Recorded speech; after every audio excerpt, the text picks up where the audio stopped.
It was a busy day today with in the afternoon the protests against the budget cuts, and now we are very happy that we are going to hear and happy to welcome Tilo Herlach and Marlies Rohmer. It's already the last lecture evening of the series of 5 which we conclude with also the academic year on the moment. I will shortly introduce Marlies, who is going to kick off the evening with her lecture about her work, about the theme of the series, Making Architecture, where architects enlighten the way that they translate the concept of their architecture into the real built form. After the second lecture will be by Tilo Herlach, and well, we are very happy, came all the way from Switzerland, arrived this afternoon. And shortly about, do I have a switch where I can, can somebody do it for me? Yeah, shortly about the work of Marlies Rohmer.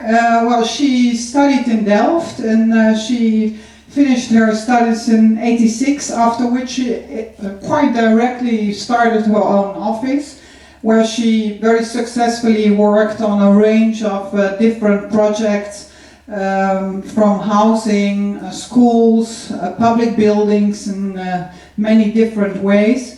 And in her work, which is very characteristic about work, is that the search for the materiality, the way the materials are used, she uses a quite eccentric way of testing and exploring the possibilities of the material.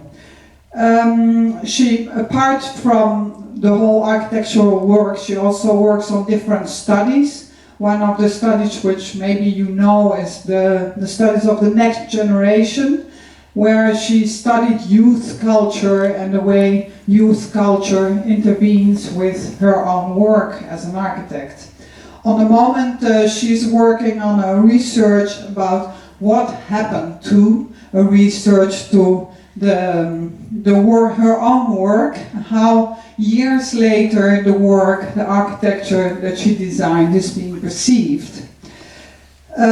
Apart from that, she is part of different committees, has been head of the Welstands Committee, the Beauty Committee of Amsterdam for a long time, and is supervisor in different projects, and she is also lecturing different universities and schools. We'll have, after the lecture of Marlies Rohmer, we'll have a short break, and then we'll go on with the presentation of Tilo Herlach from HHF Architects. He studied at ETH Zurich and ETH Lausanne, and in 2003 he founded with 2 partners, 2 times Simon, so that's really easy. You always can say Simon, it's always okay. Simon Hartman and Simon Frommenwiller. He founded HHF Architects, and what's very interesting in the work of HHF is the way they combine experiments in form, in shape, in materials, but they also closely work together with artists, like in the Ruta del Peregrino project in Mexico, where they cooperated with the artist Ai Weiwei. Another known project of them is the fashion center Labels 2, and I was very surprised when I was looking at the Netflix series Sense8. I don't know if you know the series, but to see this beautiful building of Labels 2 featuring as one of the big settings of this series. Well, they are working on a lot of new projects, participated in Biennale in Venice 2 times, one for Switzerland, 1 time for Greece. How that came into being, you have to explain later, I hope. And many projects, they're working now on a big project in Berlin, and many of their designs have been also honored with different prizes. Like in 2015, they were honored with the Swiss Architecture Award. So for now, I would like to give the stage to Marlies, and I switch off the microphone, so the stage is yours. Thank you.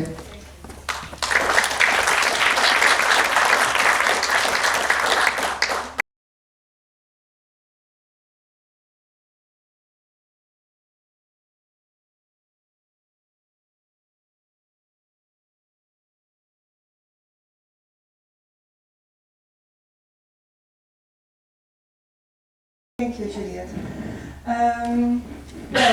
Great to be here in this very nice, small, little room. Tonight I will tell you something about my work, and the team of Juliet asked me to focus on 3 themes, and so I did. So in the beginning I will tell you a little bit more about my way of designing, and then I select 3 themes where I will focus on a bit more. I have my office since 30 years now. I actually hardly worked anywhere. I worked very short as an intern at Rohmer, and I know Weird Gorda from that period. And I went weekend sailing at when I was working there as an intern, and then I came back, and that was not the idea that interns would do that.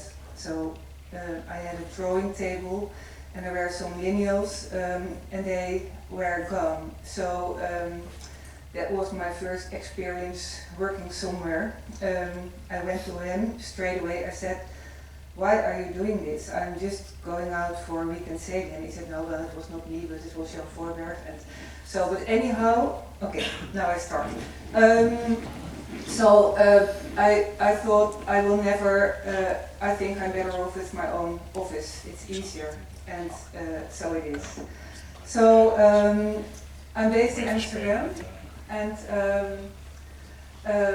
yes, I said to you I will talk about 3 themes. Building for the next generation. That's a book I made 15 years ago, but still from a big influence on my work, on our work. Researching youth culture. The second theme will be the making of. So how do we really make these buildings, the craftsmanship, the way we draw and things like that. This is one of the buildings I will talk about. It's a psychiatrical hospital in Noordwijk. And the third is, I will talk shortly with you about what happened to. That's the research, kind of research project I'm doing. Because I try to revisit myself, my own work.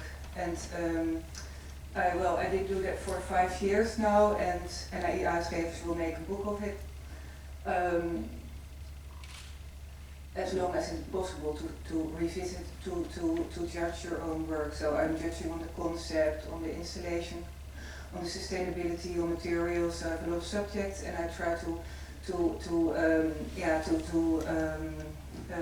and last but not least, I talk a lot to users, and I try to analyze what went wrong and what's good.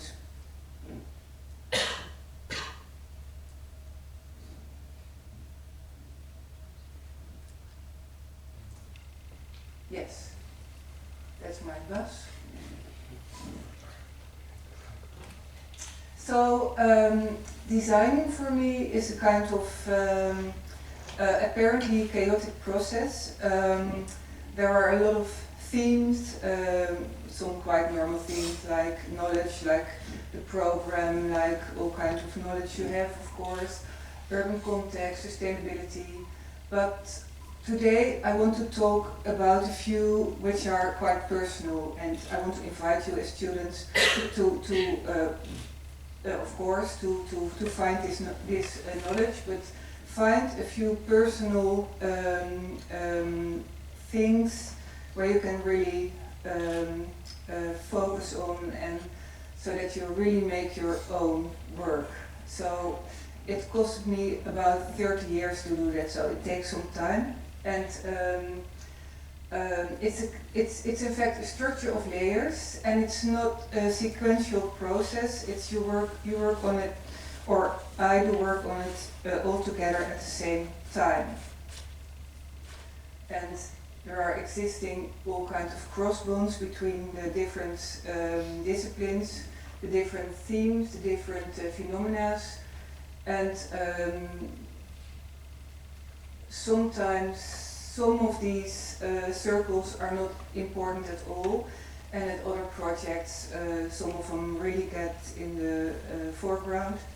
So it changes per project, actually, for me, and it's a kind of cyclic searching process, and then everything comes together, and then in the end it should be more than the sum of parts.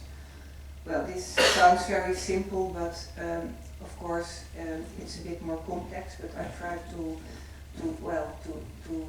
yeah, this is really what I think, what we are doing.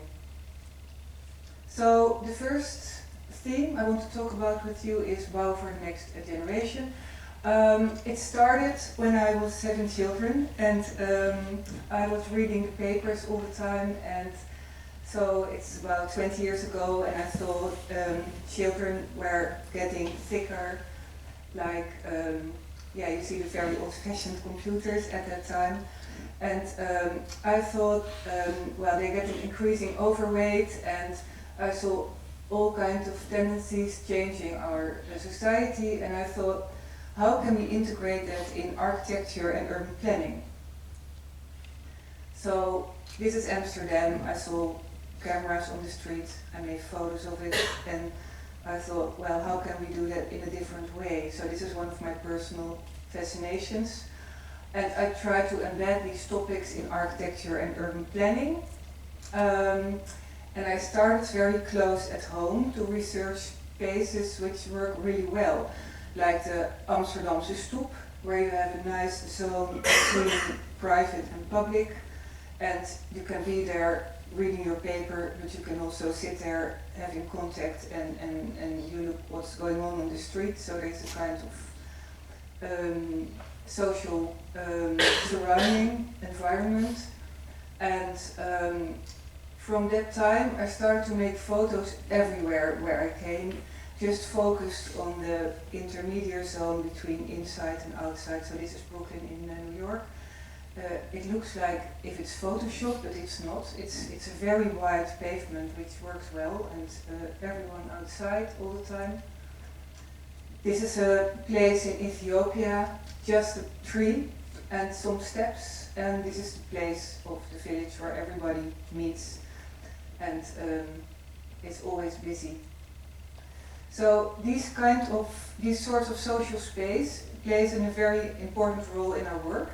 And all our projects actually have, in one way or the other way, a kind of communal feeling, collective feeling.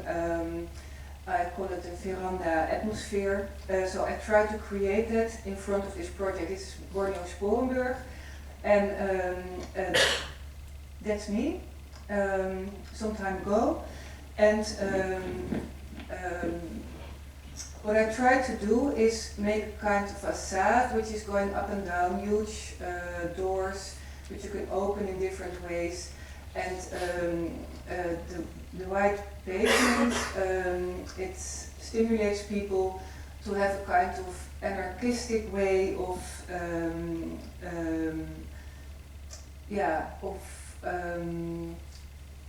annexating the surroundings in front of their home, and that's what I really like. I try to do that all the time, actually, that people are living inside and outside. So this is a scheme, so just a little setback in the facade, and people feel sheltered and they sit outside. So the idea is, because a lot of functions, because we have the Albert Heijn, and that means that a lot of little stores, they can't be there anymore, and a lot of liveliness is disappeared from the street.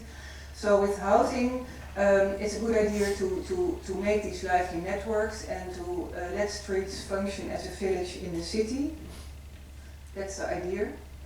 And all our projects, so this is a very old project in Almere, have these inside-outside intermediate zone, like this aluminium lamel system. This is a project where I thought people would have a place where the kitchens, the bathrooms, all the wet things are. And in the beginning, here there were some mobile homes, because in the United States you have these grey birds, these snowbirds, and they're driving around. And actually I started with huge campers in between. And then in the end, the commissioner said, well, we can try it, but he thought he would never sell that, of course. So then in the end, I tried to make a kind of aluminium campers, like these, you have these silver, what's their name again? These silver huge mobile homes. Well, they're very beautiful, these silver things. And so that's the way the project existed. And these aluminium volumes, they're all different size. I thought, well, people want a small home or a big home. But the idea was, the starting point was that you have a very small pied-à-terre and a mobile home, and that you can just travel when you want and be at home and have a small place and can park your camper here. So this intermediate zone, this is one of the What Happened To photos about 15 years later. So here you can see how it works. People sit outside and use these aluminium window frames. This is another project in Amsterdam, and all the time like little squares in front of the buildings, a zone in between private and public, opening these frames, opening up. And the livability is very important for our work, and I'll show you later in What Happened To, because this sounds all very idealistic, but in What Happened To you see that sometimes, well, sometimes it doesn't work at all, and it's very interesting why it doesn't work. So this is a project in Nijmegen, a former factory, and we transformed it.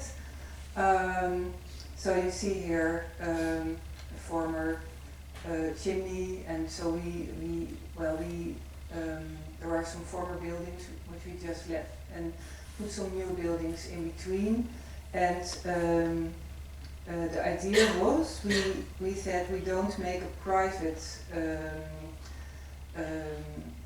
site here, but this is public and people can use it the way they want. And we designed with about 250 people living in the direct surroundings. And here you can see how we worked. And we made a kind of patchwork model, because it's so difficult to work with these inhabitants, because the architecture and urban planning is a profession. So it's difficult to work with people who don't know anything about the profession. So we designed a sort of patchwork model. So everything was possible because the patchwork model was the idea. So people could really take a volume and say it should be here. And it didn't ruin the concept. So that was one of our ideas, to work with participation. They didn't know it, they didn't know this, but they were really glad about how it worked. So now you can see how it works. So this is also What Happened To photo. So this project works really well. We said you get just this floor with some industrial floor tiles, and you can do whatever you want. we made this patchwork like high and low volumes, which were just put against each other. No precise urban scheme, but you can see it here. It's just a kind of mess. But altogether, the people really like it because it's like the former factory, which was a mess as well. That's the way we try to make out of something bad, something good. And we gave them some budget so they could plant trees and things. They still didn't do it. So people really ask for freedom, but they sometimes don't know how to handle this freedom. So they are very anxious and they want us to help them with planting the trees and so. So all these kinds of social spaces, this is in Utrecht a housing project. So this inner court is more than just some galleries. There is a lot to do. You can sit in front of your home. There are trees. That's this project near the station of Utrecht. So from the biggest gesture till the finest detail, we try to implement this social attitude. This is for example a gallery, a little gallery in the Houthavens in Amsterdam. This is the project, and it should be cheap housing. So they said we want you to make a gallery, cheap housing, and we didn't want to do that actually. And in the end, we thought it's in the middle of a neighborhood with the Amsterdam School, and the Amsterdam School is there are these huge brickwork surfaces. So we thought, well, maybe we make just this brickwork, this brickwork facade, and open it, and you see not the whole gallery, but part of it. And altogether, when you're at the gallery, it's quite, it's more open than you would say from the outside. So all the time we try to make out of something which apparently doesn't work, something which works even better. So the exaggerating formula. It's at night. This is a zone in front of student housing Smarties in Utrecht, and this is also what happened to photo. And this slide, which could go about 20 meters up and down, it was almost immediately stuck here by the commissioner, because he said, well, we're not going to do this is dangerous.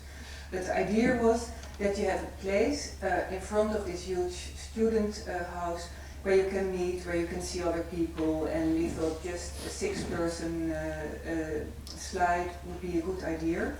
It's still a good idea, but it doesn't work. It doesn't move. Here you can see an image of the same, the huge cantilever where this slide is under, and you can wait for the bus. This is the project. The idea of this project was to make very cheap student housing for 450 students. So we counted about 450 times 4 is more or less 1,800 windows, and we said, how can we make a nice project instead of a DDR kind slab? How can we make a nice project which is still cheap? So we made the cheapest slab, and here the slide is at this side.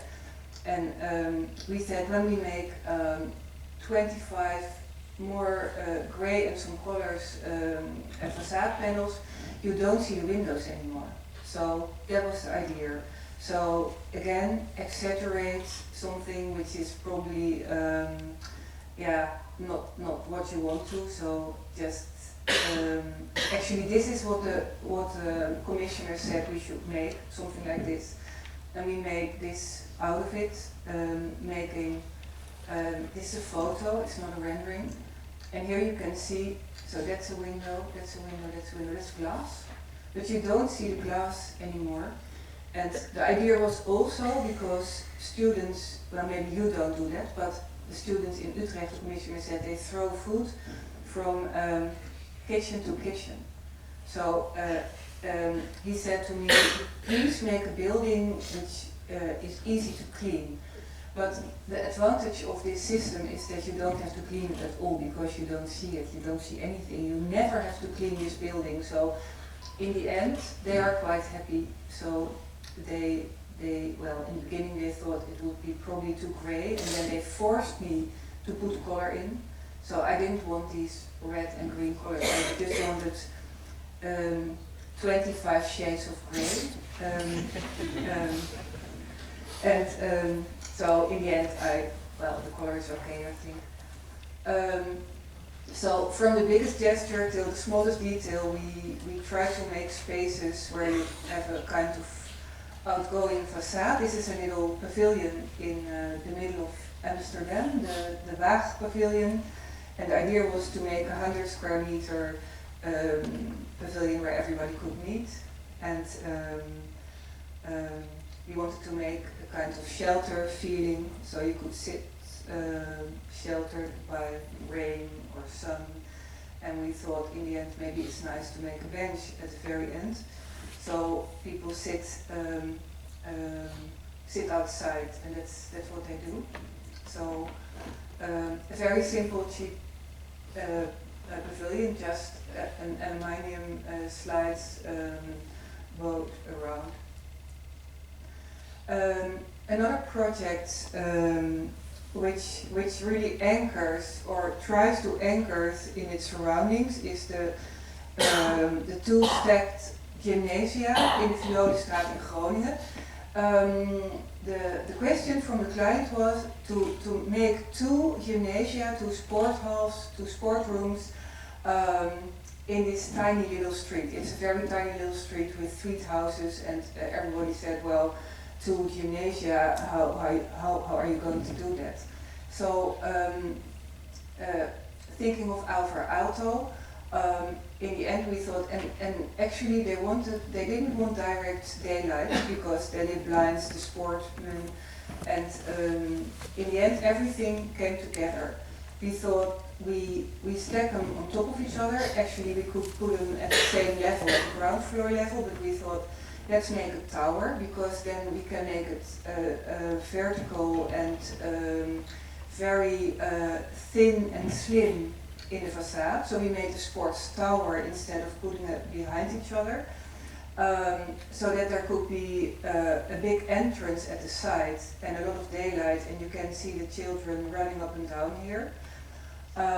We wanted to make a bench, and then in the end we said, let's take just a local masonry stone, so the red Groninger stone we used, and we just made this wave so that the daylight could come indirect in the sports rooms, and all together at night it's a kind of light, a kind of lampion. Well, I don't know how to say it in English, but anyhow you probably understand. So it gives light at night, and it's taking light during the day. That was the idea. So it started with a bench, so all the school children could gather at this bench and are sheltered by this wave. And this is the main entrance. So actually this is the scheme. So the curved facade gets indirect light in the gymnasia. And actually the only thing we got in the program was one sports room and another sports room. And I think it took us half a year to do this, because we were just making models, and all the time it was too massive in this little street, and it was a very difficult commission. And then suddenly someone in the office put these sports rooms on top of each other, and then another was thinking about indirect daylight, and then suddenly someone made a little model and it just existed. So thinking about the program, thinking about the urban context, doing everything together and testing everything together. But it took some time to find this, and had just been in Finland and was showing the Alfa Auto facade, so it was a kind of accident like that. So it's a very cheap sports hall. So this is the sports hall, and here you can see the indirect daylight. We even worked with these concrete blocks. When I was on the TU in Delft, Herman Hertzberger worked with these kinds of blocks, and it was kind of forbidden. We thought he was a bit zielig, a bit sneu, a bit pathetic with his concrete blocks, and I swore myself I never use these concrete blocks. But in the end I thought, well, they were really the cheapest we could find, and a very cheap steel skillet. So in the end I thought it was a kind of challenge to use these blocks and make a good sports room, and the client is really glad because it's unvulnerable, so it stays cool during years and years. So here you can see the other sports room. It has two waves. This is the one on the ground floor. It has the most light, and that's the indirect daylight. So you need some artificial light, but not that much. So that's the way we build buildings for youth, and some other projects with spaces which provokes to play are, for example, our water houses. The commission was to make 75 water houses in a little village in Eiburg next to Amsterdam, and we tried to make one idea and make a lot of variation on it, so people could choose, do I have my terrace on this side or on the other side, and so the inhabitants really, the users really make the difference because they choose other options. We designed it as a kind of car, so with the car you also have a clip-on, a mirror or a spoiler or another nice element. So here there were all kinds of elements which you could use clip-on.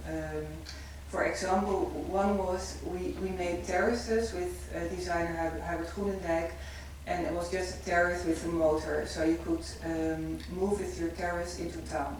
So people do that. So all kinds of different gadgets you could add to your house.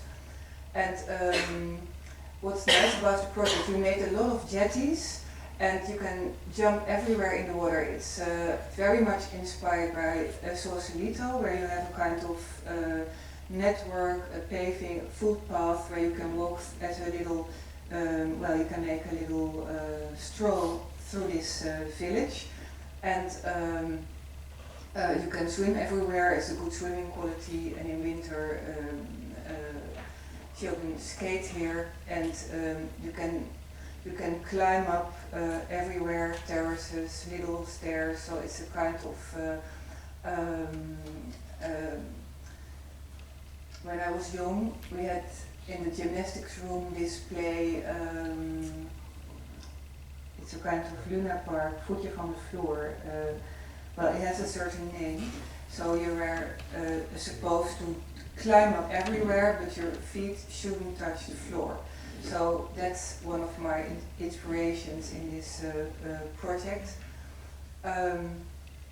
And in the end, we decided to make this project in a wharf because they are floating houses, and they're made in Urk.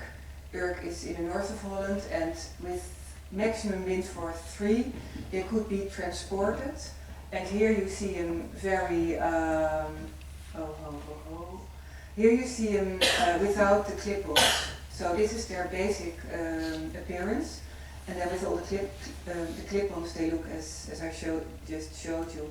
And we had to, these are 3 loose volumes, and we had to design them loose because they are all as wide, maximum as wide as the lock, and the lock was 7 meter.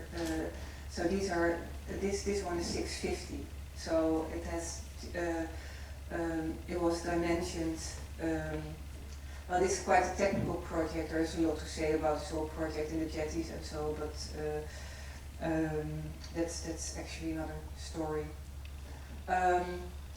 Another project which has its foundation in this youth culture project is upclimbable buildings. One of our first buildings in 1999 was the school in Wateringsveld, and we designed an upclimbable building with a sports tower in the middle, and you could run up the whole building to show children moving is nice, is good, it's healthy, a healthy building, and moving is good, and well, sitting a bit less behind your computer, that was the idea. And this is one of these buildings, the Matrix. It's really like a cathedral in a sea of CPO, that people can build their own house. So this is what you can see here, this is what people like in that area. And we thought we can make a different building. So there are very little public buildings, so the one public building there is just a school, can be as a kind of cathedral in this little borough. And here it is. It looks like concrete, but it is, I will tell you later, by the making of about this project, how we made it. It's polystyrene. It's artificial material, it's not concrete, it's very lightweight stuff. And there's a sports tower in the middle, it's here, and here you can enter it. And here there are 2 football fields. Actually, it's used like a church now and then. Here you can see how people use this building as a church. So this is a gymnastics room, and in the weekends it's a brede school with different functions. So here you can see how it's used on Sunday, and during the week it's a school, of course. So this was the first sketch. This sketch was there straight away. So when we did a selection, I made this sketch, and I thought it should be something like a tower and some cloisters, so all the different schools have their own little area. And it's a kind of patchwork of different sport fields, different gardens, and up here you see the sports tower. So these are 2 fields, and then the gymnastic rooms, and down below the speellokalen for the small children. They are on top of each other. So everything what makes noise is in the middle, and the schools are quiet at the side and have little squares between them, so they have a kind of entrance squares. So here you can see how children use this building.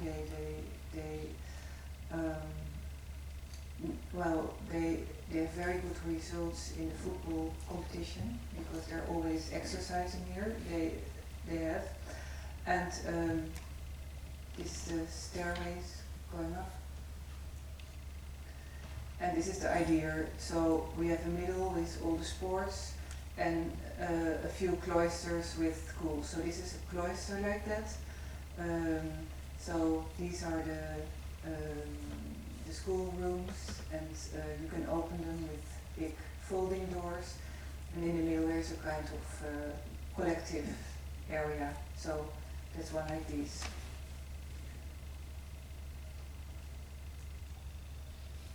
Another school with a school with a big program is a school in Vlissingen. It's a mining facade, and it's a building with 3 schools and a sports room in the middle, a collective room, nursery, and parking garage, houses on top, complex program, and all kinds of little spaces in this school where you can play, where you can hide. So really more than the program of a school, because the program most of the time is some corridors and some classrooms, nothing more than that. So these kind of things we add ourselves to the program. That's the idea behind it.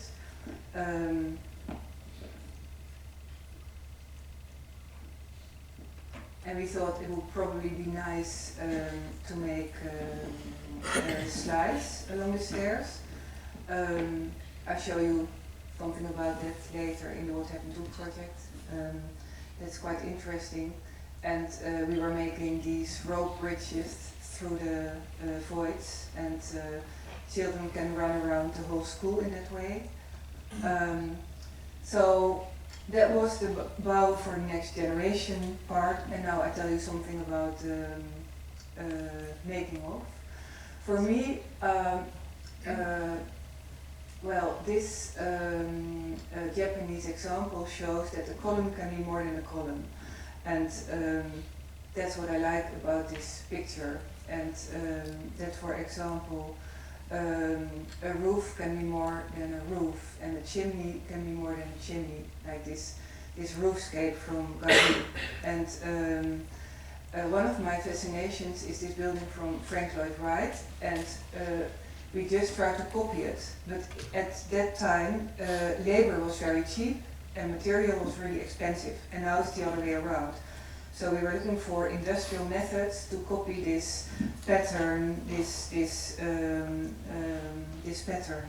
So at the Matrix, we copied this building of Frank Lloyd Wright, and we were looking for these patterns, and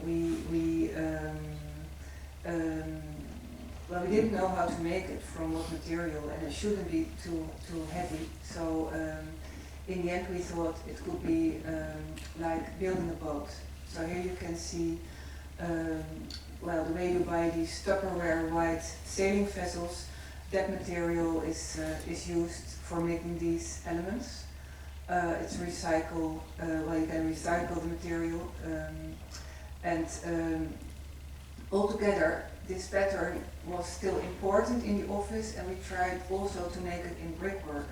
So I'm happy Frank Lloyd Wright doesn't see this because it's probably not the way he thinks you should do it, but we try to make this pattern also in brickwork. For example, this building is the Bloemsingel in Groningen, and it's a project supervised by Winnie Maas, little entrance square again, and then these prefabricated elements. So what we really want to do all the time is making this ornament. Because this building here, this existing building, we try to find the same stone, and we also try to find the way this building is ornamented. And we really want to make an ornamented building, and that's the reason we use prefab, because you can easily put the stones. Well, you can make any design with brickwork when you just don't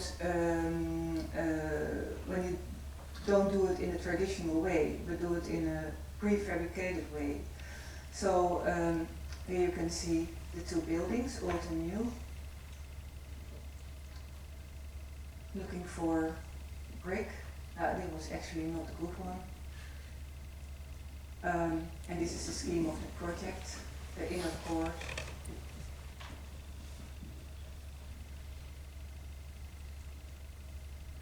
Another project where we were looking for was, well, where we, what we made from this prefabricated brickwork is a community school, het Meervoud at het August Alleweeplein. It's in an area with just Nieuwe Nederlanders, Moroccan and Turkish people, and I was totally fascinated by the Musée du Monde Arabe, the L'Institut du Monde Arabe from Jean Nouvel, and I tried to make that in brickwork. I still want to send this to him and tell him the story. So I tried to make it in brickwork and try to find patterns which are on the edge of the Islamic cultures which are living around and using this school building. And here you can see how we made it, just a wooden frame, and all the elements are more or less the same. We have 3 types, and we made the building in these 3 types of. So actually, it's a very simple floor plan, and we see the skin as a dress, just a dress. This is the floor plan. This is the school, so it's just a slab with columns, very flexible, different functions, and the skin, the facade, is just as a dress. Made in an industrial way, customized, and you can change it in 50 years when you like to. So the generic and the specific plays a big role in our work. Generic in the way of the structure, and specific in the way of, well, how the building is, what the language is of the building at the outside, and what the language is of the building in the interior, as here. Another school in the Houthaven in Amsterdam is this energy neutral school. It's also a prefabricated school with a kind of very diverse pattern, but not that much elements. Here you can see it. It's here you can see the different elements. And here you can see what you can do. You can do anything. This is really cheap and easy to make, because you can just make one wall and people put the stones in there, and there's some concrete on top, and it's ready.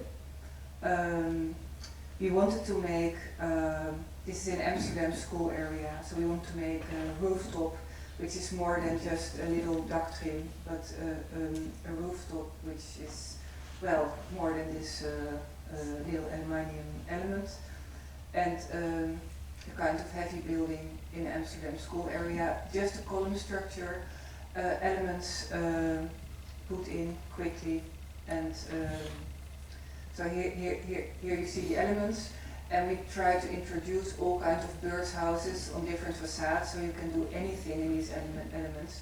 And we said, well, here you can see a birdhouse. For a certain bird. I don't know anything about birds, but this was another one than the south facade, for example. And we were making, so in fact, this way of art is, well, we do that ourselves. We are designing and drawing patterns all the time, and we, in fact, we didn't use an artist, and here we used the children. They were making ceramic tiles, and it was very cheap, because a friend of mine, she makes pottery, and she came and she just made some tiles, and we put them in the facade. So that was the way we did it, because there was no money. And it's yeah, it's a school, it's a compact school, it's a block with sun panels and some half climates.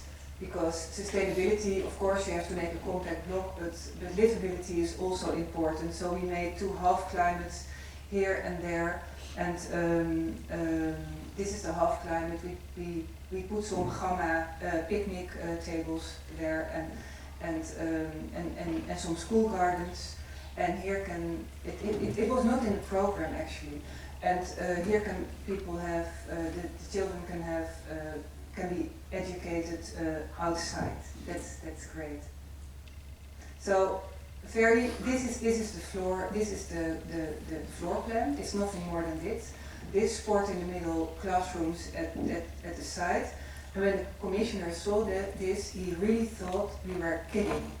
He said, "How can you make such a simple floor plan? And what kind of building are you trying to sell me?" It was really difficult. And in Leidse Rijn, I did the same, and I was skipped from the whole project. They said, "We don't want a building like this." But this commissioner thought, well, we give her a chance. And well, in the end, this is the interior. This is a sport room in the middle. The speellokalen at the ground floor can be an aula. Beautiful woodwork, Houthaven. classrooms around the gymnastic rooms, a lot of daylight, spectacular voids, so generic and specific at the same time, glass floors, you can look through the whole building, and here you look in the sports room. So these kind of patterns, again, there was no money for an artist, so we did ourselves, but I asked Jan van der Ploeg if I could use, he makes this kind of work, if I could make a drawing and if he could supervise our office, so he did, and in the end, so we had a kind of cheap art he's a very good artist in this school. One of the last examples is the double user mosque. So it's a typical Dutch system, a Moroccan mosque here and a Turkish mosque here under one roof. And what we thought is, how can we make a building which makes a new identity for a new Dutchman, a new vocabulary. Because most of the time you have these, well, here you can see the two mosques, but these homesickness heimwee mosques we call it. So we thought, how can we make this mosque and find a new expression in the facade, a new connotation, and we thought, well, in food fusion. There's fusion in fashion and food, like this very beautiful dress from Chalayan, and in food the fusion kitchen is there. So we tried to make a fusion kitchen in architecture. That was the idea. So this is what it is. So small windows, open brickwork. The idea was that you would enter the building and thought, hey, what is this? What's in here? So a kind of new pride for these people.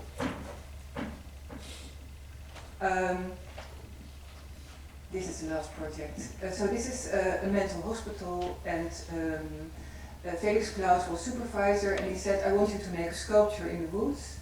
So that's what we did, a kind of very massive brickwork sculpture, and here you see it. So the idea was that the clients couldn't have much,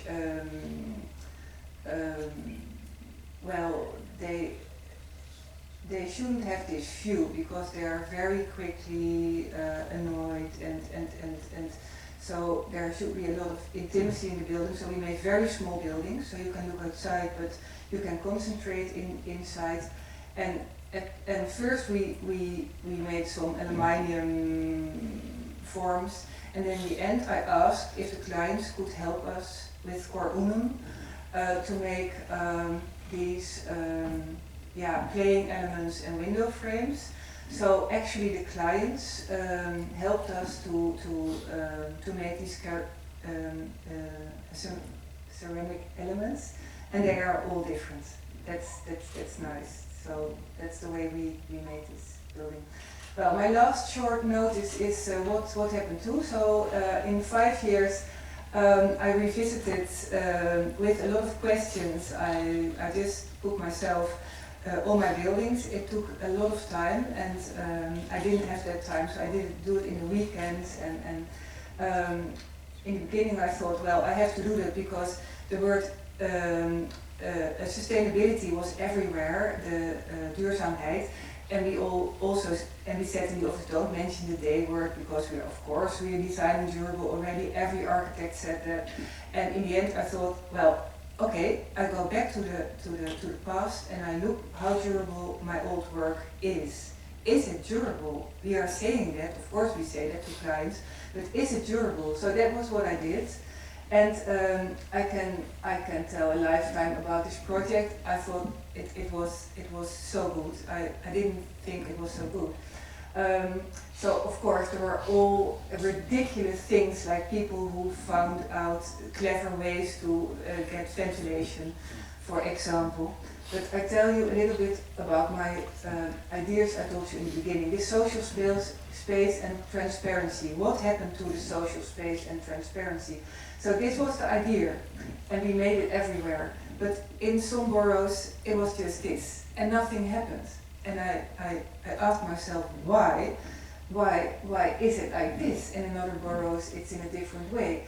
And then I went inside and I talked to these people, and they have 1 or 2 children, and they say, our children shouldn't play on the streets, they should stay inside, they must have a better life than we have, so they have to study.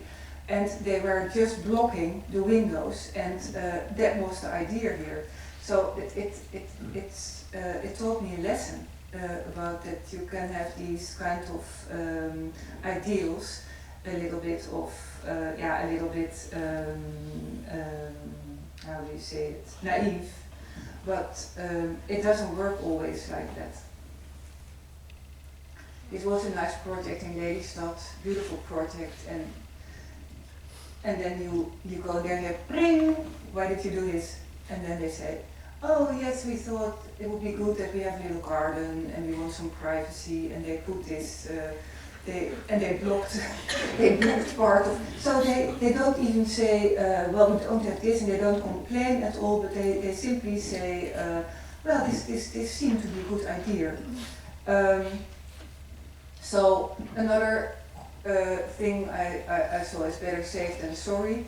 For example, these slides along the stairways. Well, this is what happened, because the children actually, this was a self-made slide, and it's when you go down, it's very hard. And we thought, well, put a cushion somewhere or whatever. But well, this is the way it went. And this is the rope bridge. This says this says for your own risk. So children who can't even read from 2 or 3 years, parents had to sign formulas that that their children. This is the strongest bridge ever. This is and it's high, and see, I put something even higher on it. I said we can cover it, but well, this is what it is, architecture, and in some ways it's perfect. You get back and you see this. So I think it's probably not the strongest that survive, or the most intelligent one. It's probably the one that's most adaptable to change. Thank you.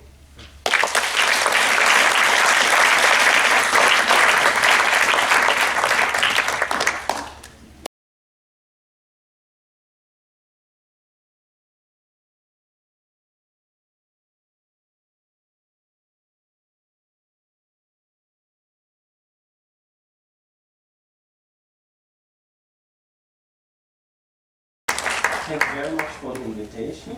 I just start.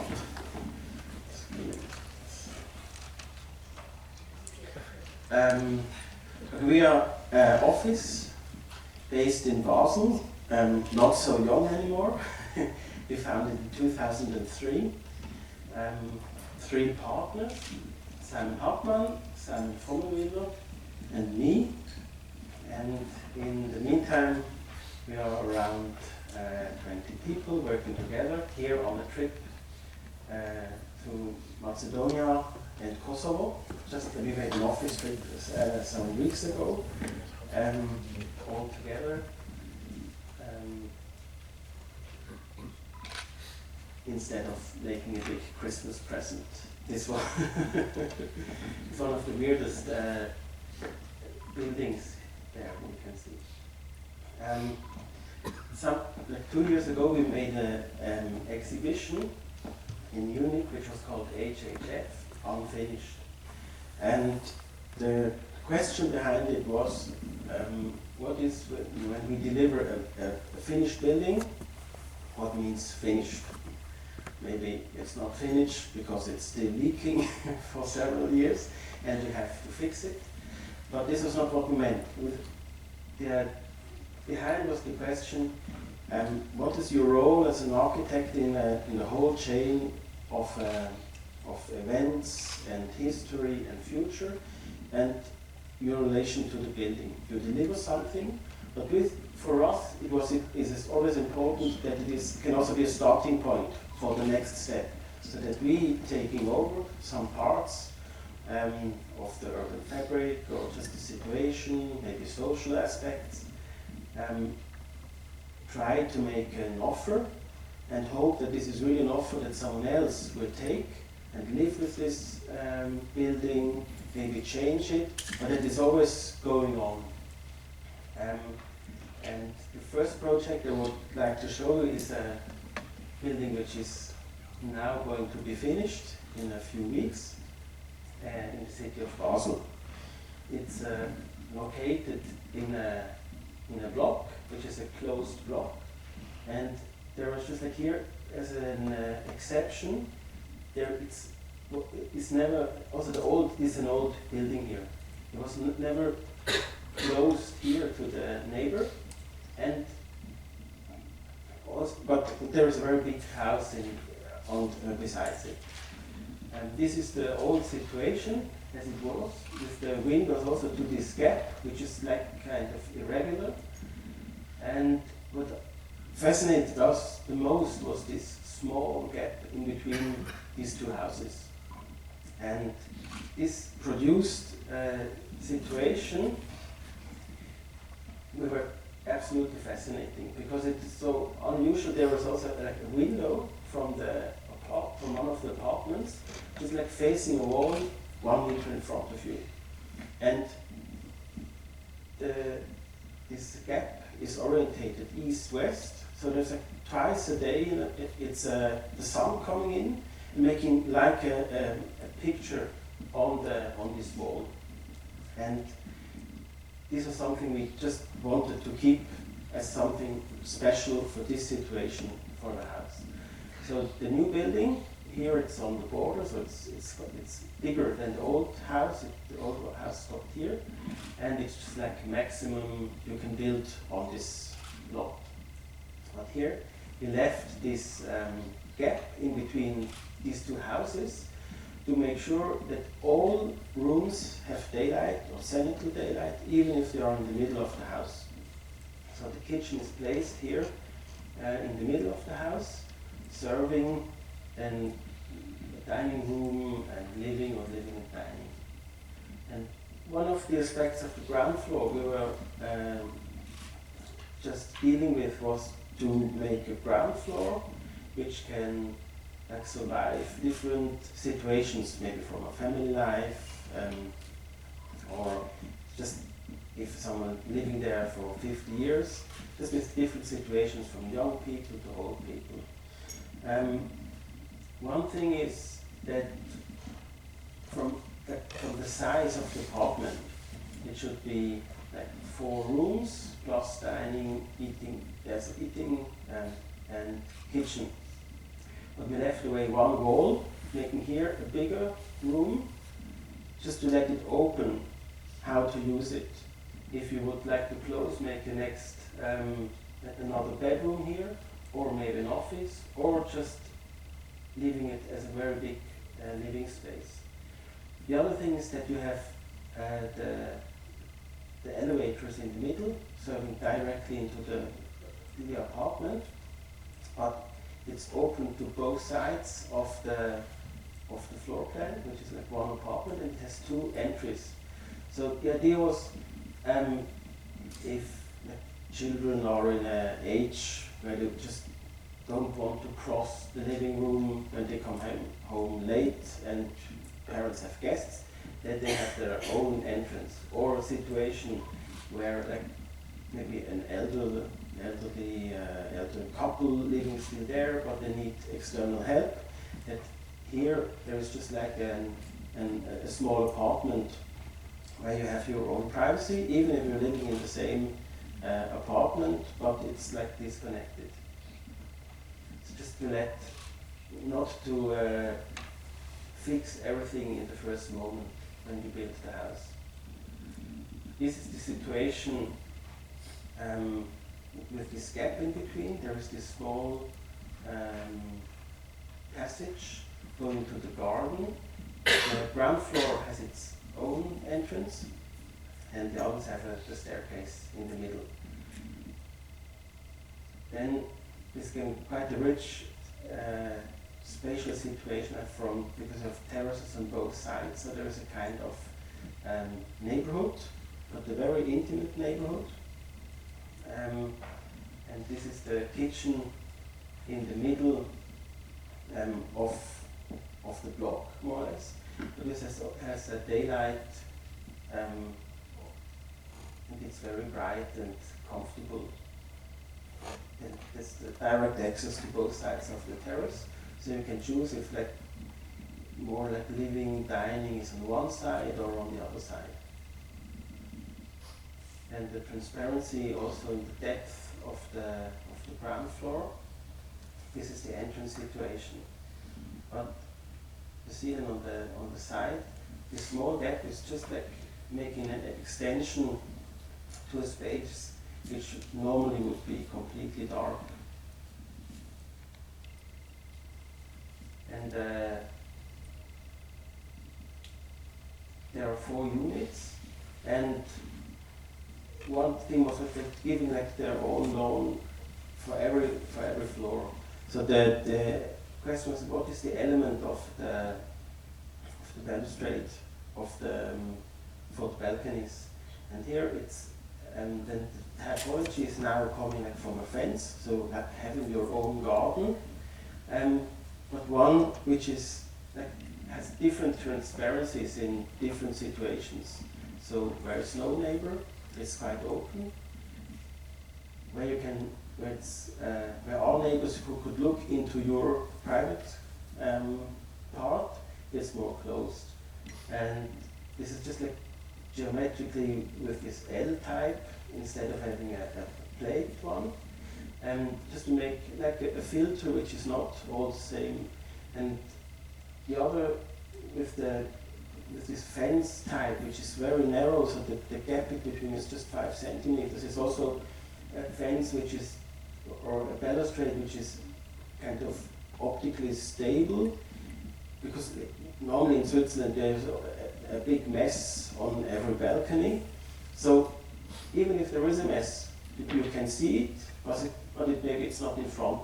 It's not the first thing you see, but first is something which is just giving an optical event to your eye.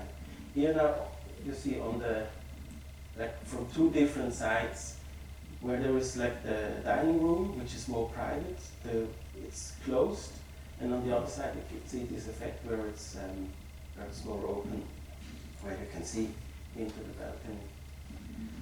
Another thing we had to deal with was the situation that the house had to be directly on the street, and the pathway is not very wide, it's maybe 2 meters. So it's a very public situation. And only maybe one you would wish that there is just a public, something public in the ground floor.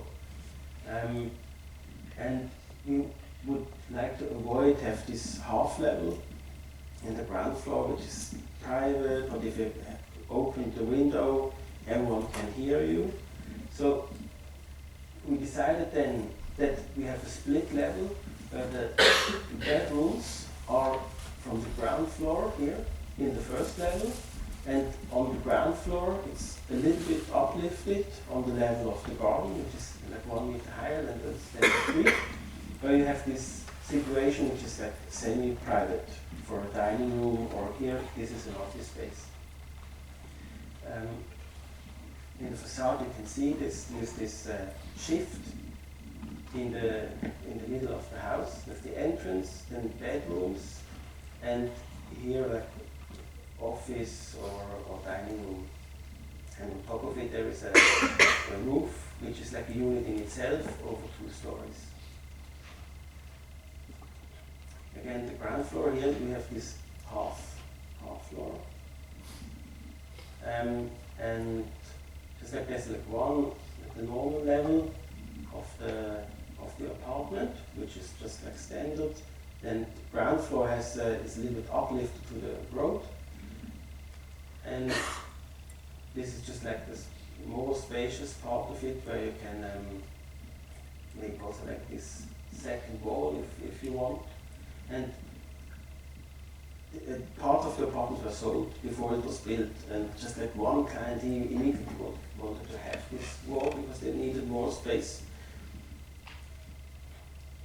But then he retired and he did not buy so we just have the big rooms.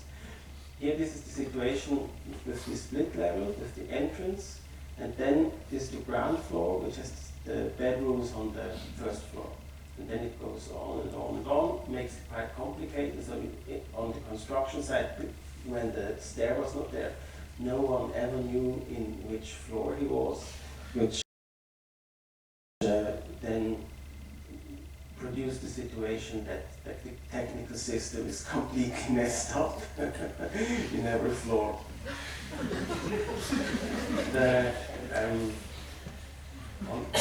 the apartment on the roof is like a unit in itself. Like in the ground floor, it's like a family home, and two sandwich apartments in the middle, and on top it's also like a two-story building, which has to deal with all these strange angles. Nothing is rectangular, and the floor plan is rectangular, but not the roof.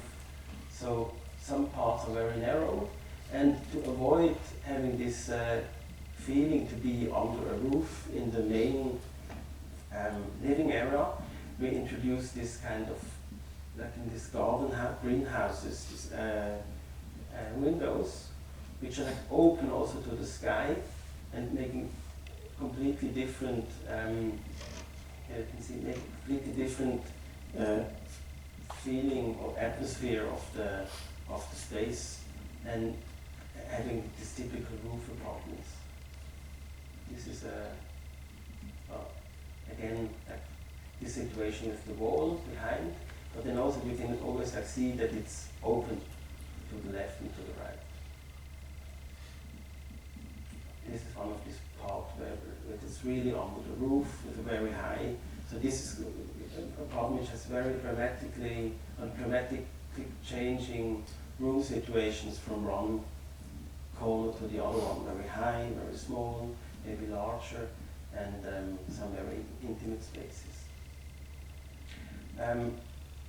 Another project was like dealing with, in the ground floor, with maybe same questions.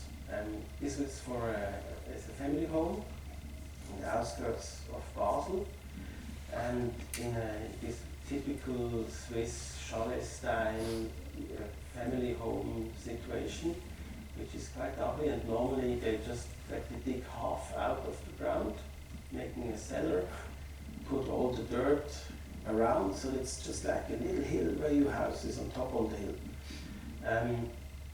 And this was for a family which was just like growing. When they came, she was pregnant with the third child, and they had a very limited budget, and it was important that we really achieved to keep this budget. So it was like the third design then which achieved, but we had to try again and again and again because it was always too expensive. And the problem was that they had just an amount of money, which normally is just the amount of money for a house, but not for a house and the parcel. So we had to find a house where the parcel was for granted for our construction. The situation, you see, this is the in this house here, the client grew up, and then there was this big parcel to sell, but this was much too big for them.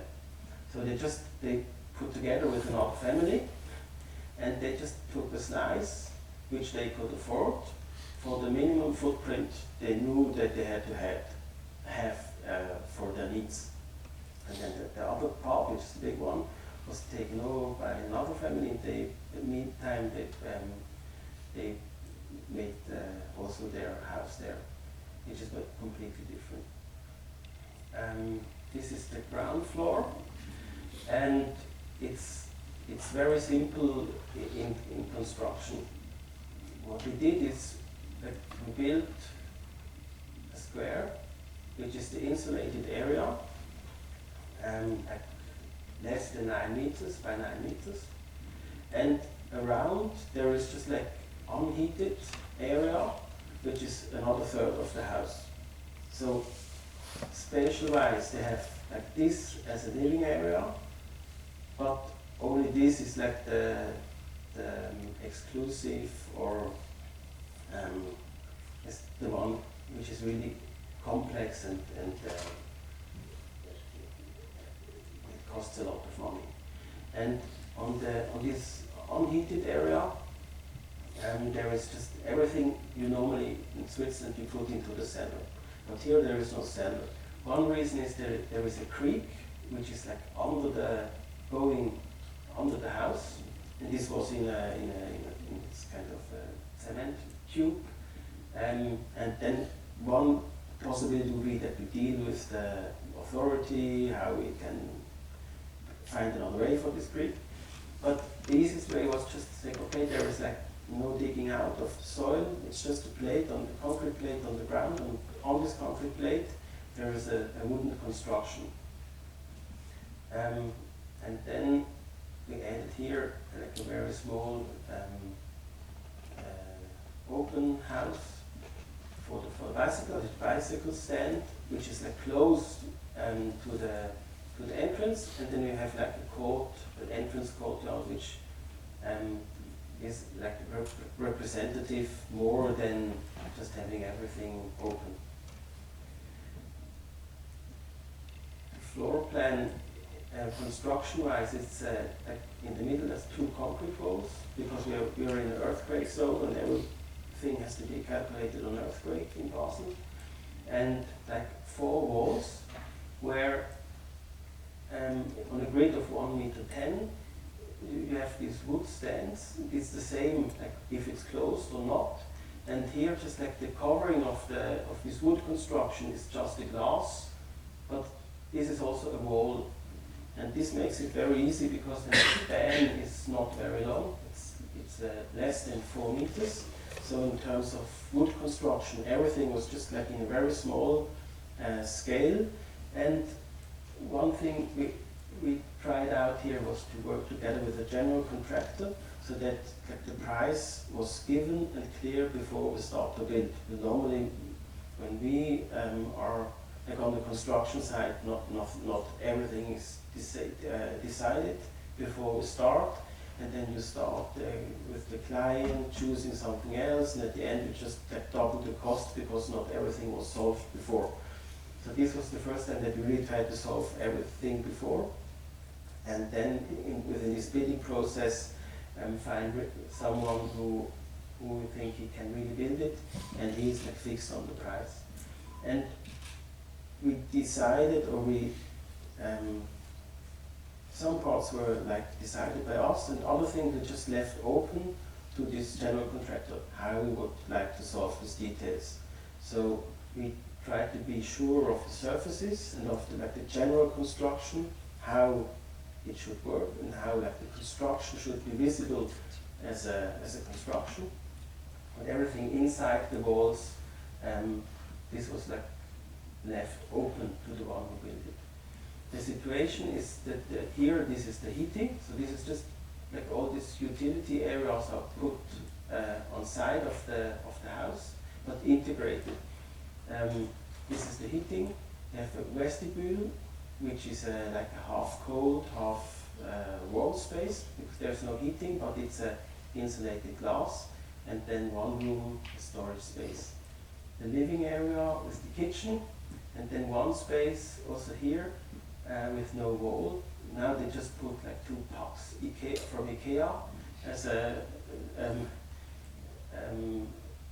to have it, on one side their office space and the bed. Then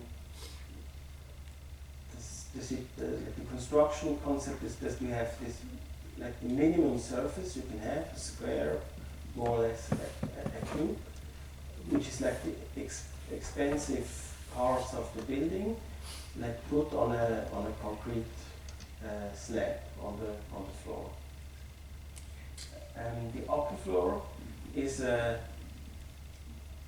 the bedrooms are not so big, but in a way that you can also put the bed here, so it's quite flexible where you put what. But now it's very stupidly drawn because everything is the same, but it doesn't have to be the same.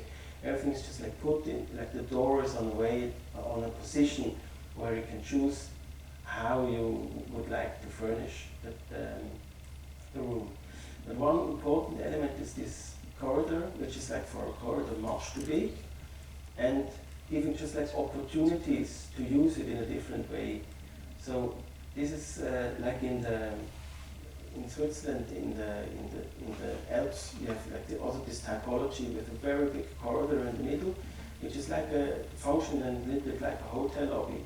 You have your private space, but you have a common space which is big enough to make something in common, but it's also not so big that you really have to calculate it in your surfaces. So it's just, here we learn that something which is slightly too big, just like giving complete new opportunities, and it's not completely unrational, because you don't build another room or adding something. It's just something in between. There is another terrace, and just the sanitary things with laundry.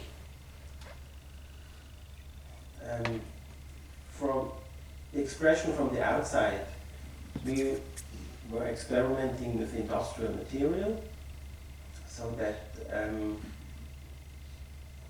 that this intermediate space between the insulated main house and the outside, it's still like a visible part of the building, but it's just like less.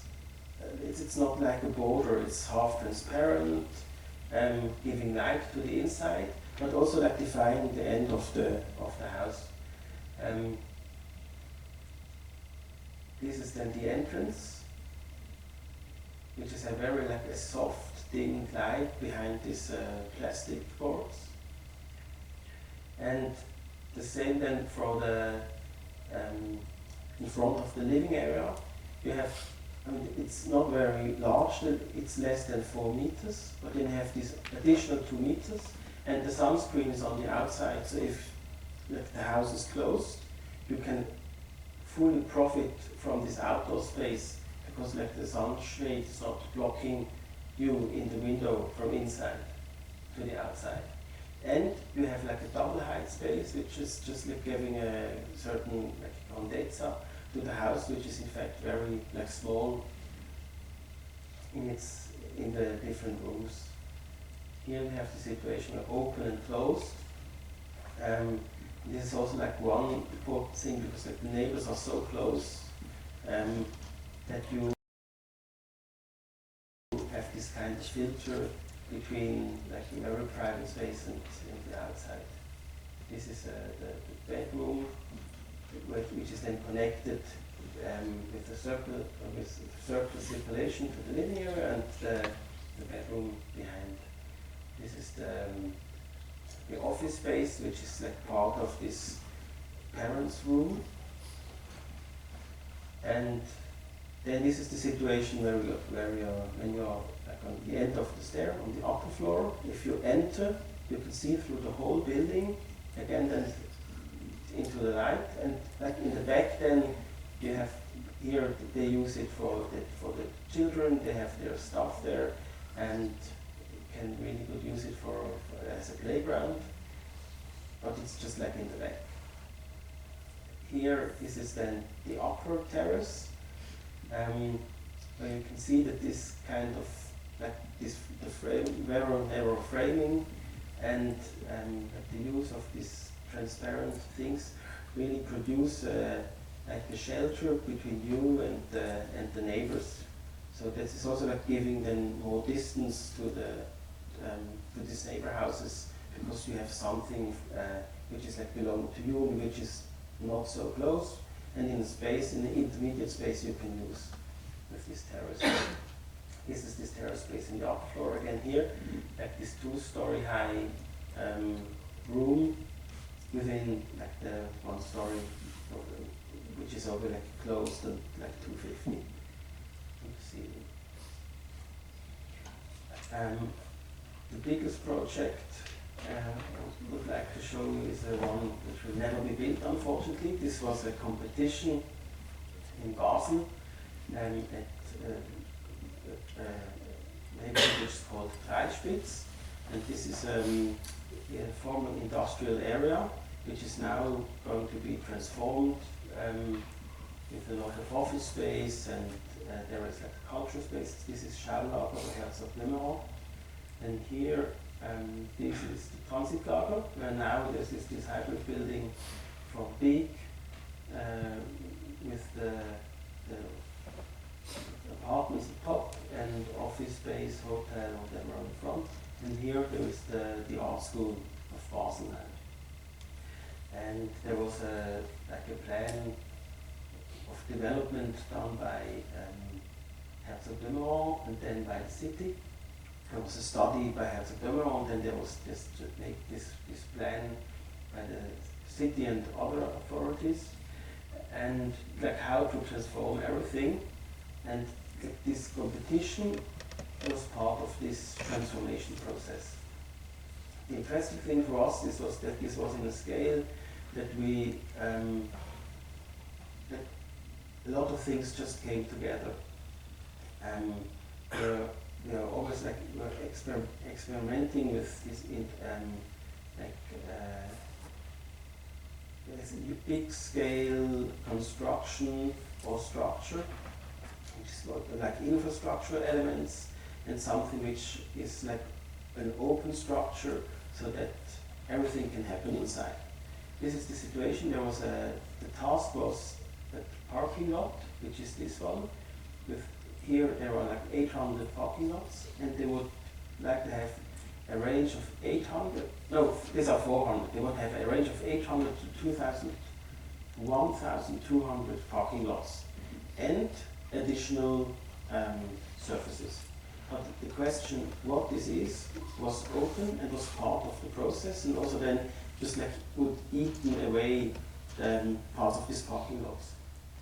And the proposal we did was then like to build a very big infrastructure, like a bridge on top of the existing parking house, because like this should they need like all during the whole construction they would need all the parking slots they already had. So it was a question, how can we keep this and build the rest? So this was like a gigantic bridge construction on top of it.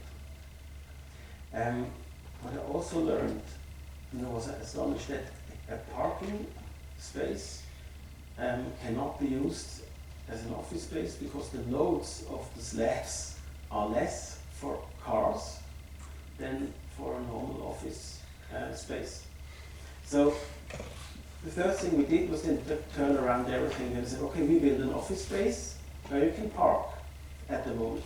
And if you have like no cars in 15 years because like everything has changed, you use it as an office space. And then this became like the motor for the whole project, that we tried to, there was like a programming of what could coexist with the parking, and living or like apartments were excluded because of the law there. So it's an office or whatever. So we made just like groups of health and food. This was like one topic, culture and event, well-being, and like hotel and other services. And so we filled up a lot of services were on the ground floor, and like a hotel here. This is cultural space and very large greenhouse, which was already producing on the roof of the neighborhood, to produce like this kind of urban farming on a very large scale. And it was like the construction, how it was to be meant to fill it with insulation, to use it as an office space, or then for the first moment as a parking lot. This is the ground floor, which was difficult. Was that this is a rail track connecting to the main rail net of Switzerland. And then this is like an internal rail, and the task was like to keep everything here. So they need also like a height of 8 meters, then to offer a crossing over the rail tracks for pedestrians and bicycles, and then just to have an idea for the rest of like how to program the rest with use. What we then did, we were really looking for people who would be part of this project. So it was not just an idea, but we found someone who would like to make a restaurant here. Then there was like a big one is like a hospital. They were like looking for new rooms, so we had this interview with them, and then they were interested to make that part of their clinic here. There was like someone, a very good hotel, someone who runs a hotel in the city who would like to have kind of a hotel here, but it's not a hotel, but it's like this drive-in hotel where you really come with the car. Normally you have it in the outskirts and park in front of your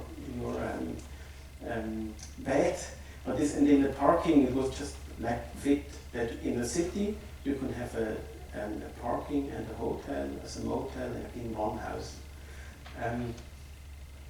Here you can see hardly anything. It's a very long like structure. This is like the old part, and it was clear that the rail tracks will disappear in some years.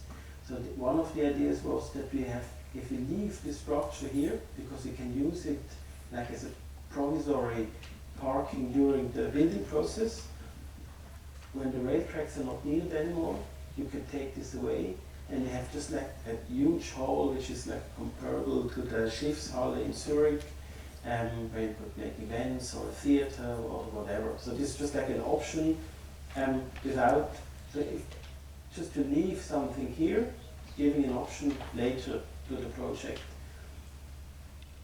In the middle there was a spiral for the whole circulation, which was like shared by pedestrians and cars, so it's pedestrian walkway, and the cars you see like up and down, which is like the link in the middle of these two parts, like connecting over the rail tracks. This is then the head with the cultural use on top, and like office space, or this is the motel here, and then this garden, green urban farmers on top of the long one. On the back there would be a big lawn for the people in this new neighborhood. This is the view from Schaulager, with the entrance for the cars here through the building and up the ramps. This is a typical floor plan of a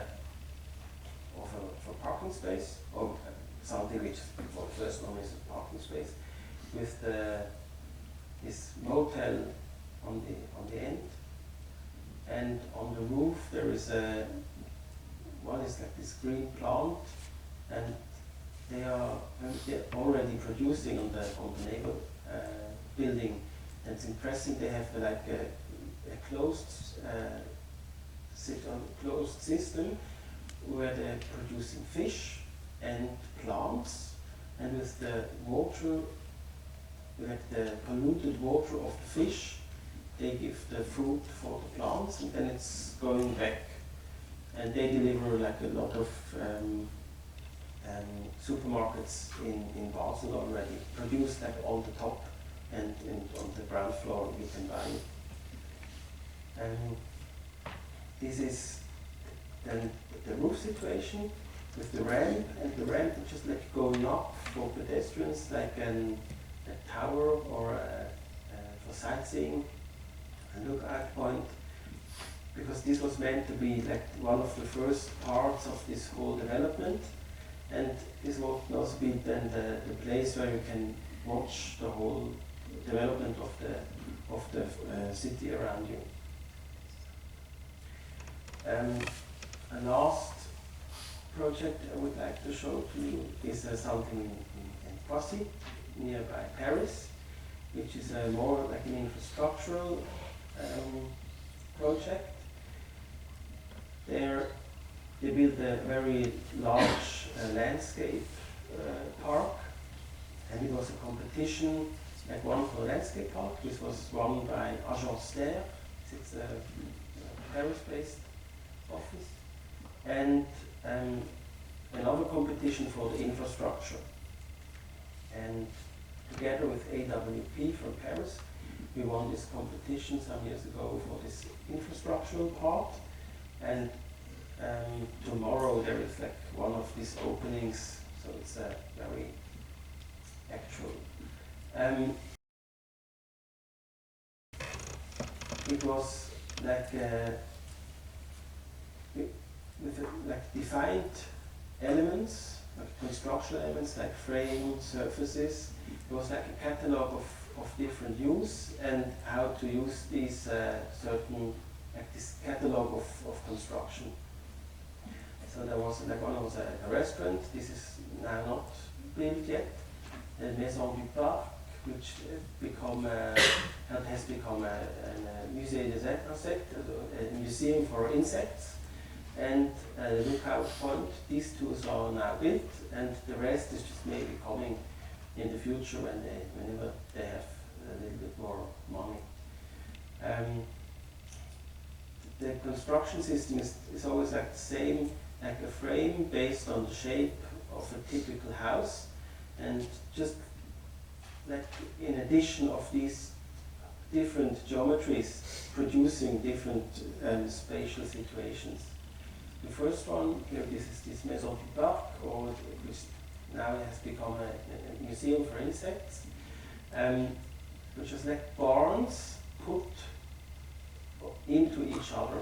So everything, this is a house, and this is a house, but just like there is just interference of these different constructions, making also of the edge like a spatial sensation. The floor plan, this is the entrance, Akkoy, information stand. This is the exhibitions area with a greenhouse for butterflies, like a small lecture room, and this is the laboratory and technical space to maintain everything. In the section, you can see that with this like very simple shape in combination, it gets very complex. The outside is everything is a wood construction, and here this is just like how they to see how everything just came together. So the frame is like a prefabricated glued wood construction, and everything put on site. The concrete, of course, is made on site, but then everything on top is prefabricated and just fit together then in the construction. On the outside, it's like closed volumes. Everything is wood, even the roof. So the wood is like going around with these white stripes, but it's a different gradation of closed. So this is like a screen, and when the light changes, suddenly the glass behind this shading is becoming more visible, and then it's just like changing in depth, on like the hard like shelter is on the outside, and suddenly it goes inside. Or then, of course, during nighttime, it's just like a lantern giving light to the outside. The entrance side is also with this plastic, like in this house seat, these plastic boards, which are very cheap because there's no glass behind. It's just like insulating instead of having a proper glass construction. It's just everything is made out of plastic, which is much less expensive. Not giving light into the building or the rooms inside. This is now a small movie from the entrance ramp. This is now this space where everything is just like coming, like where the columns come together. The archive, which is still empty. Here now on the left side you see these plastic panels. And then now we're moving to the exhibition space. This is the entrance information. Now you can see Alessandra Cencetta, then suddenly she's a partner of AWP. This is this greenhouse inside the house, where they will have different kinds of butterflies. Now we are looking out to from this. This is the screen behind the glass. This is then the space where with the lecture room, which is a little bit closed up. Then some images just from the inside. And here you have these situations where these houses come together, producing like very difficult, very special like geometrical things out of very simple shapes.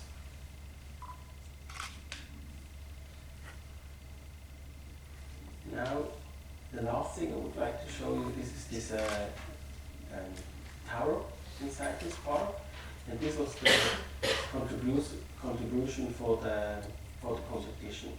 And as you can see, this construction can never be structural. It just doesn't hold. So the first thing after winning the competition, like in Switzerland, it's very common you win a competition and you completely change the project. But then in Paris they said, no, this is not possible in France. If you won a project, you have to build it. So we had to find a way how to build it. And the difficult thing is that like, nothing is really on top of each other. And the first thing was like we had all these cross breakings and very thick elements, like coming then from the engineers, and they said, no, this is not what we would like to have. We have to find another solution. And what we then did is that we were then this time we were able to work together with a very good engineer who understood our idea. It is Tilo from Basel, from Schnetzer Brustgas.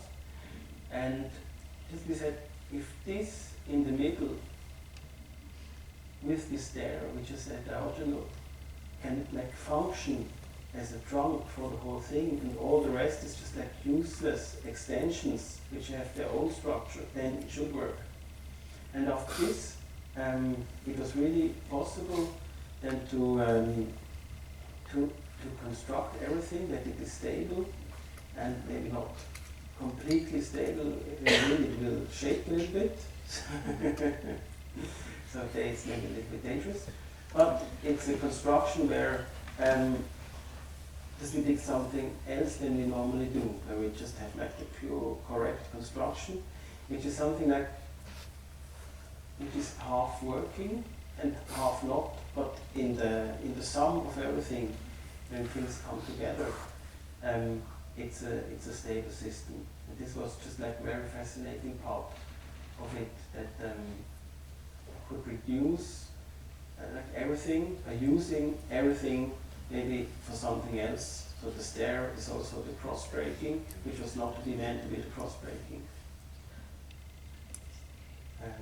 This is like one of the last images. Here you can see like the whole park with this a strange tower in the middle. So I'm already at the end. Have I been too fast?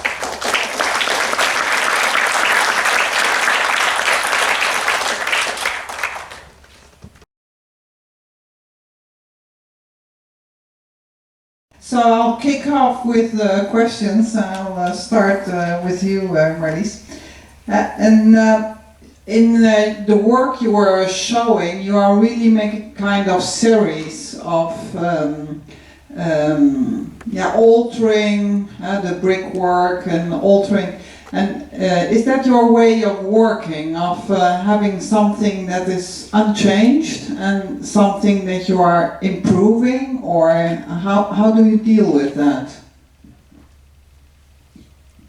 Yeah, I think when you design a chair, you're working years on it, and then you make prototypes. And in architecture, the prototype is built. It's built, and you see things you would do different.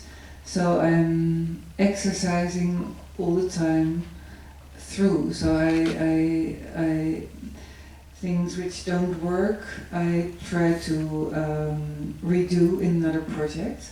So I like these patterns and rhythms, like the music of Philip Glass. So I like these different rhythms, and I can't get enough from it. And sometimes we say, oh no, not again. Let's do something totally different. But then in the end, we're just working further on other projects in a way. Finding new ways as well. It's I can't do anything else actually. What struck me is that in many projects you mentioned the word cheap. It had to be cheap, or it had to be well. That's maybe also the reality of the Dutch building condition. Well, not also Switzerland. Apparently, we did not know that till now. How do you deal with that? Would you, when you would have the 5 double budget, would your architecture look differently? So how is this fact of having to deal with, well, certain materials, certain building types, does it influence, and would it be different when you would have the challenge to work with a Swiss budget? Yeah, that's a really interesting question, because we are used to make the best of everything. So we start with nothing, and it's challenging, and you have to find, we have to use our Dutch tricks. So we make anything out of nothing. And I think I would be totally panicking with a budget from 5,000 euros per meter. So now I just won this Maggie's project. Maggie's is a project from Charles Jenks, his wife Maggie. She's a cancer center, and I do the first Maggie's project in Groningen. And actually, we could do anything. We could start with a tabula rasa, and it's the most difficult project I ever did. So the more problems you have, like money, like all kinds of circumstances which are difficult, the better the project will be. I'm used to this. So when you have endless money and no context, so actually we are not artists. We're doing this toegepaste kunst, this applied sciences. Yes. So it's interesting. I never had a chance, but I probably could not deal with that. Well, let's go to the question to you, because you showed 2 projects which were really very well. One project was really restricted in money. The last one had something to do with temporality and so. So I can remember the work that you showed a few years ago, which was with very specific shapes, etc., etc. Does that change the way that you work on your plan? So does the restriction give you opportunities, or is it restricting you in your the work out of your project?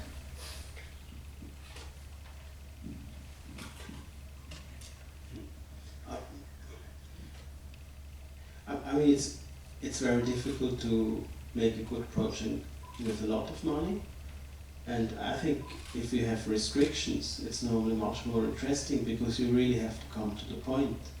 And like it was with this project in Poissy, like this in France, they have just no money. It's from the state, and everything has to be extremely cheap.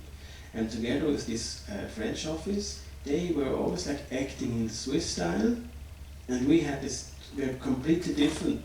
We were just like not the Swiss office, because come on, if the concrete is not beautiful, we have to deal with this. You know, it's an ugly concrete. So let's make a building where ugly concrete is nice. And I think if you deal just with that, what you know that is just like normal around you, and the questions are completely different. It's not on the surface. It's on everything which is behind. If you can then make a house or just an intervention which is accepted by the people, and they just giving their lives to it, then something is coming to be good. And it's just like not you cannot not this kind of project where you freeze a certain time. This is then when you give the key to the client because you have finished your work, and then everything can just go wrong. If there is something which is like open-minded and maybe not this kind of unfinished, and someone can just take it over, and it's going to be his project, then I think you can deal with also restrictions, because then you just okay, we solve this and this and this, and the rest we do not know, and we just leave it open. Well, maybe also in relation to your research with your boss, looking back at what happened, did this change how you are working now? When you are now looking back you see certain things which work, which don't work. But what is the major change? What is the biggest lesson maybe that you have taken out of it? Because parts of what you showed are maybe just part of daily life. You know, that's kind of normal. That would happen in any architecture, so that's maybe not something that you can change or that you must want to change as an architect. So I judge myself on different levels. So when we're talking about big concepts, I see that in the 90s, where we were trying everything, we were making very complex houses and everything. We experimented like mad, and we made very strange forms like Wokkelwoningen and whatever. So I see the very complex buildings, they are kind of no fashion 1980s or so. They look a bit old-dated. So I see the more quiet the projects are, the more simple, they last longer. Except maybe this Almere project, because I wondered that it was still totally the way it was. So I learned strong concepts survive, but the most hilarious, strange experiments we did in the 90s, like well, a kind of tower with no straight corner, in a kind of round tower we made in Amsterdam. It looks so old-dated.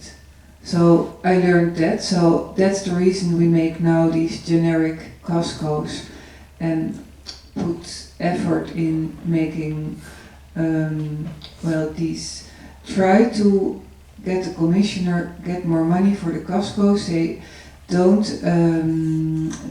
count the casco in 30 years, but in 50 or 75 years. So we make a beautiful casco with high storage. So the building should be adaptable to change. So we are,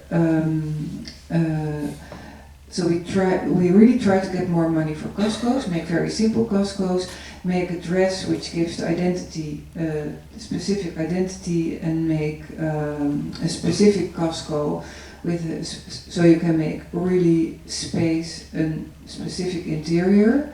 So it's not more, it's less the form than, so the building's getting simpler. That's one of the things I do different now. And materials, we experimented with everything. So we had these, well, we called it Prodema and we called it Problema already. So all these Problema things, they don't last. And brickwork was very unsexy at the time that I studied, but now all of a sudden we always work with brickwork, but brickwork starts to be it's hot. Well, actually you see that these brickwork projects, and for example these patterns, like the Bijenkorf from Boyer in Rotterdam, he made these patterns, and I really like this building because it has a lot of pollution, and the pollution is a kind of pattern over the building. And some of our buildings with these patterns, they get polluted, and this pollution is an extra dimension. So I have conclusions on different levels. So concept, material, well, installations is not that important, but so I can't. Yeah, it's very important, but it's more obvious what you should do and what you shouldn't do. Of course, I learned a lot about that subject too, because, well, when you leave the building, people try to handle themselves, and they take an Albert Heijn zak, and they see a rooster, and they just stick the Albert Heijn zak on the rooster. That's the way they do it, because when you don't monitor the building for at least a year, and you see 4 seasons, winter, summer, etc. So, but these are quite obvious lessons, everybody knows them. But I think I make more simple buildings and more expressionistic in the facade and in the casco interior. That's the way I'm designing now. I don't know if that's the way for the future, I don't know yet. But we design different, that's for sure. Maybe I can ask you the same, well, you didn't go by bus, but do you take into account in your buildings also the factor time in how you design them, how they can change, how they become old, how the materials age? We are just too young, and we are just like building up. We do not have this huge amount of houses. We can watch it like you. And maybe now langsam it starts, not that you reproduce, but you know that like certain things did not work out, and then you just try to avoid. But first we have to build, and we always like make new experiments, and but we always had like one part of projects which were really meant as experiment, and others which had to be more safe. And we had like this distinction between like these two. So like we had these projects in China, and they were like formally completely wild and complex, but with very simple structure behind and very easy way to build it. So just like a very like this the very complex space with always the same frame, like coming out of the geometry, making a different atmosphere, a different space. This is one of maybe these things. But there we knew it's just there's no insulation and it's not complex. The shape is complex, but the building itself is not complex because the program is very easy. But we always like try to avoid to make things that really complex where I do not know how to solve the detail at the end, because like water is your enemy of the building, and you just have to deal with this one. So this detail is extremely important, and you can just like always be on the level. Maybe you achieve always to a better level, but you should never, or we try not to do things we are not sure that we can solve it. And this is sometimes difficult like in the start of a project, because you do not dare to do something, and maybe you want to, because you do not have the time to like solve all these details. But yeah, we are not. So your clients live in an experiment? Yes, of course. There's always at least one experiment, Yeah. or one thing that no one could. But astonishingly is that the experiments, they worked out very well, because you really took care, and then you want to be sure, even if it's very simple. Then, and then we have a lot of problems with just like a simple window, which is in front of the building, and it's just leaking since years. And now we found out what the problem is, and it was not the problem of construction, but like how the one who produced the windows, how he fit together these things. And we were not aware of this problem because I did not know that he won't glue the frame. It was just stick together. And with this, then you learn things, and you know, oh, this is you have to be sure that everything within this whole process is then fine. And these standard details are more a problem because everyone thinks that he knows how to solve it, and he's a bit relaxed and maybe not, doesn't control if everything is really sealed, everything is really glued, because it's just like everyday work. But if you're making experiments, this window, this can go wrong, and everyone is just like under tension and is really looking carefully, it's easier. But how do your buildings learn? I saw your beautiful wooden buildings, and you say the rain is your enemy. And I saw the beautiful wooden facades, and I know in Switzerland they turn out to be black, which is beautiful. Do these facades turn out to be black? And this plastic material, I know it's beautiful in the beginning, but is it? So your clients are living in a learning process? It's a museum, no one is living there. No, but I mean, one thing is that they could not afford this big house, so we had also to deal what can they afford. And we said, okay, maybe you have to change this part of the building in 10 years, but you know it already now, and you can deal with this. But without this experiment, or it would never have been built. So I think it's also then good to focus on things you know you have to change, and which is like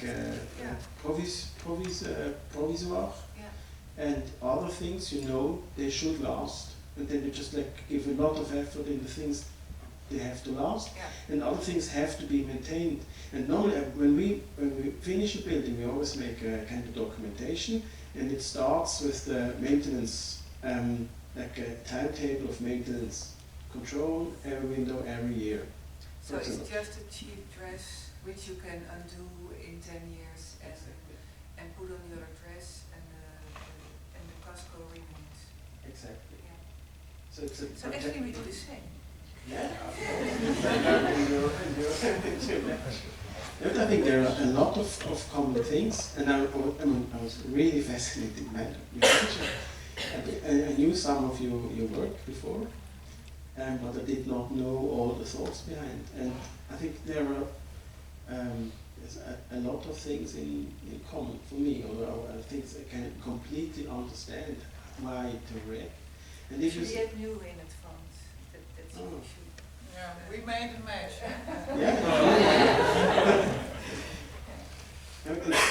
If you said like it had to be cheap, but when your buildings do not look cheap, not at all, because they're like very carefully designed, and maybe then materials are not so expensive, or the production process can't be with low cost, but I mean it looks very.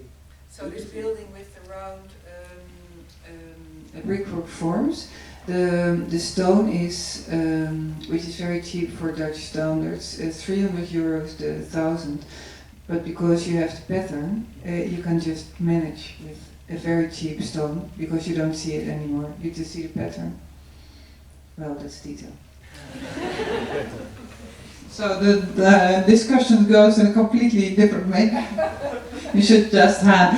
But I would like to challenge the audience to, if you have some questions, to grab your chance now. Can I give the microphone to somebody? Well, then I think that we all conclude. And I want to thank you both very much for your lecture, and I want to thank also the audience of being here. We'll try to go on with this series upcoming year, so starting from September, maybe in a small revised way. But for now, well, thank you, warm applause for Marlies and for Tilo. And hope to see you very soon again. Thank you.